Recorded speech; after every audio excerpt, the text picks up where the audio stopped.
Captain's Log, July 19th, 2020. I've landed the TARDIS at a strange place called Floridia. Hey, morning everybody.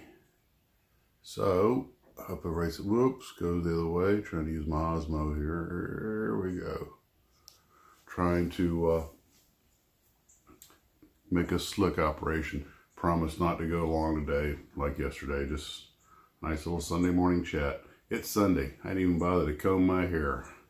And you can't tell the difference.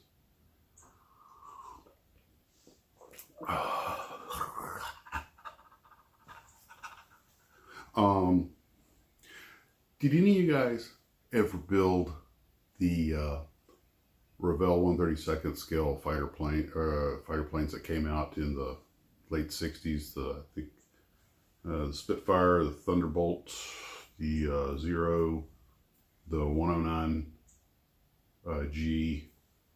Well, the Stuka is not a fighter, but it was part of the series. The Stuka, Corsair, all of them had the box art done by Jack Linwood, who is my favorite. He's my favorite artist, and a lot of great box art artists.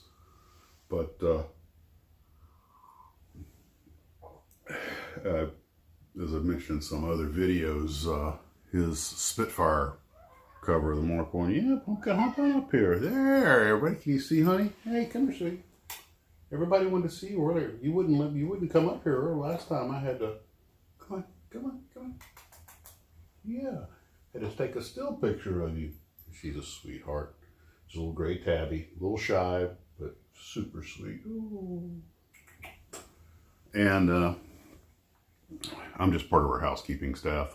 So I did a video biography of Linwood. He'd actually been a fighter pilot, and although he didn't go to combat, he ended up as an instructor pilot. But now you're not shy at all. And you read about some of the people in the industry, like some of the box artists like him and John Steele, who were both big-time combat veterans. Or excuse me, John Steele was a combat veteran. Linwood was a flight instructor, but a fighter pilot who'd flown P-38s, P-51s. Now, don't push the tripod over, sweetie. As much as I love the models, you learn the stories of the people behind them. I did the video on Tom Daniel, who I've been chatting with, emailing with ever since. Great guy. Now she wants to start rubbing up against the tripod, so if the camera starts shaking, the cell phone, you know what's going on. Well, that or getting an earthquake, which Florida isn't known for.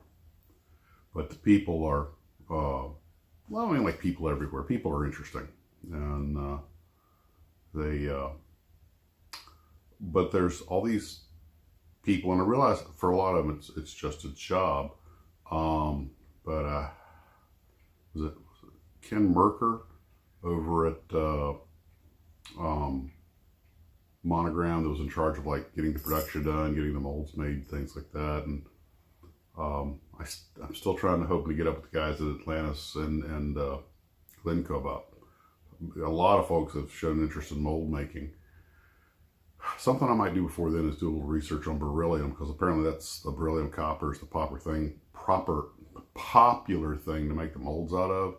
But it's apparently very dangerous stuff to work with, which is why so many are made in Russia now. Apparently they're just set up for it, and they just don't have the apparently over in the old Eastern Bloc they don't have the how to put this, they're not afraid to work with this stuff.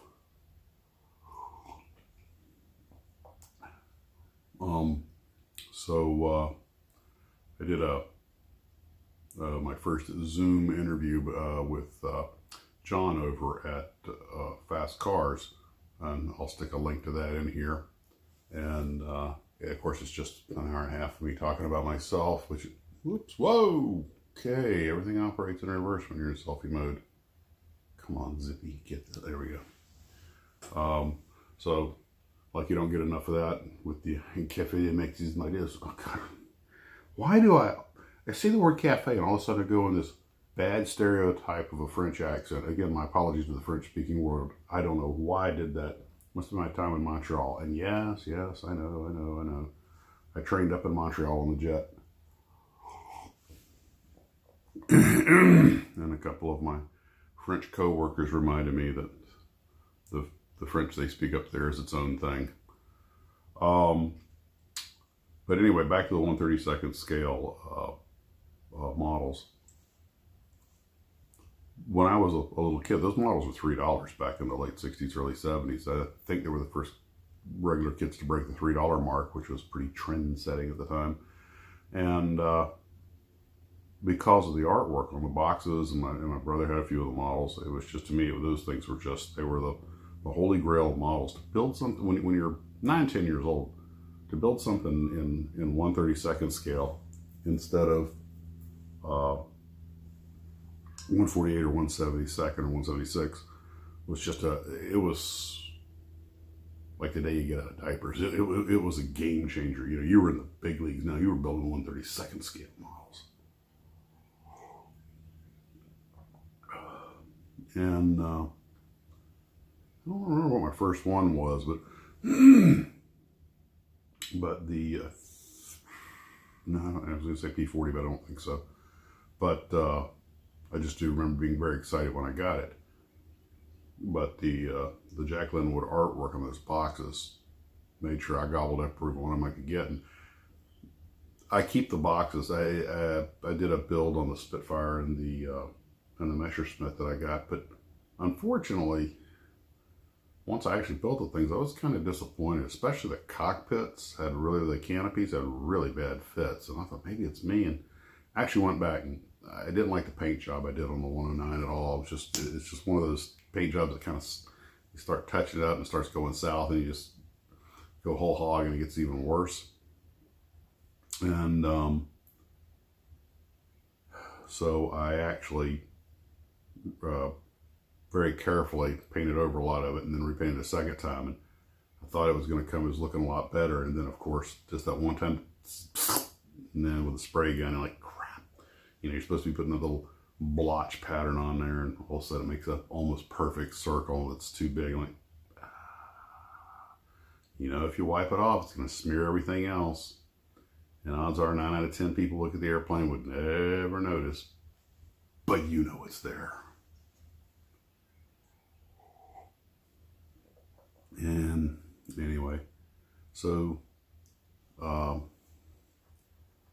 one model that I've never had, I don't know why, because I love the airplane, I think it's cool. I remember the first time I saw one at the store, it was a Lancaster. And the first one I ever saw was the Dam Buster. And I just thought it was the artwork with it coming over the dam, coming right at you and everything. And I just thought, that's the most cool looking bomber ever, you know. I gotta get that. And I've never had one. And speaking of 1/32, I thought, you know, well, you know what? You know, I'm a big boy now, and I can get that new Wingnut Wings Lancaster when it comes out in 1/32. That'll be a heck of a first Lancaster, you know, a massive thing. And then of course Wingnut Wings went bye-bye on me. So I hope the molds, somebody gets it, puts in production. As I understand it, all the Wingnut Wings actual molds, once they're set up, the test shots are good, they're in China. That's my understanding. So hopefully somebody will pick them up, and or maybe the company will get rejuvenated. My understanding is that although they got like one guy working in a warehouse selling off existing inventory, I think they are gone. But I do hope that that somebody puts that thing in production. The other big 1/32 scale I wanted that they did make is the Gotha 4. And unfortunately people want about $400 for that. And I mean, it's a cool model, but when I look at all that rigging and everything, because at the 1/32 scale, you got to put the rigging in there.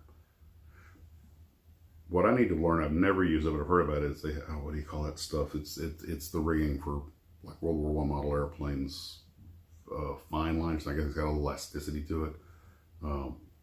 Okay, I'll look that up. Somebody will leave in the comments section, but I hear that stuff makes rigging a model a lot easier. And I remember being at the airport as a kid and walking around a Stearman that was based out there and looking at just all the rigging. When you get up to a real one and you see how much goes into it, you're like, good God, and the rib stitching and everything. And for those who don't know, on a lot of real airplanes, fabric airplanes like the Stearman, every single rib in the wing, on both wings, is like a sewing machine stitched, and then a tape goes over it. And I was like, good God, the amount of work that must go into that. And also a lot of that rigging for those on a lot of airplanes, the rigging's not cables; it's actually like metal straps. And you have the bracing arms between it. You realize even on a relatively modern biplane like a Stearman, how much there is to it. Jeez. If you really want, actually, when I made my RC Stearman, that lasted exactly one flight, and I think I got the video down there, but I'll see if I can link it in. There's no way I'm putting that much. Well, I went ahead and tried to put all the rigging on the airplane, or a lot of it, only to crater it on the first flight, and that's probably one reason the airplane was a little heavy.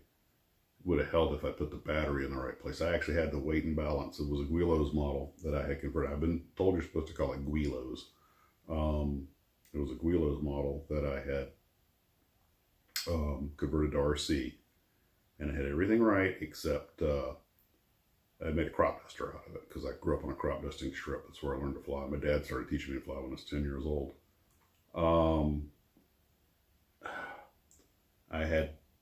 When I did the weight and balance check, I figured out where I had to put the battery, but there was another piece of Velcro a little bit aft.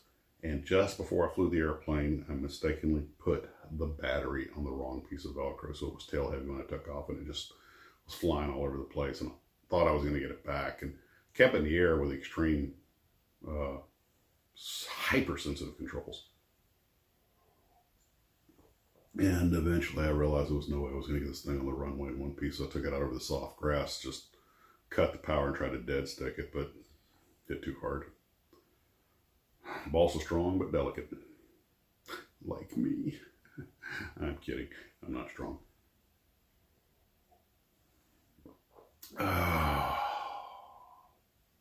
One more sip. Well, guys, thanks for enjoying your morning coffee with me, and we'll see you next time.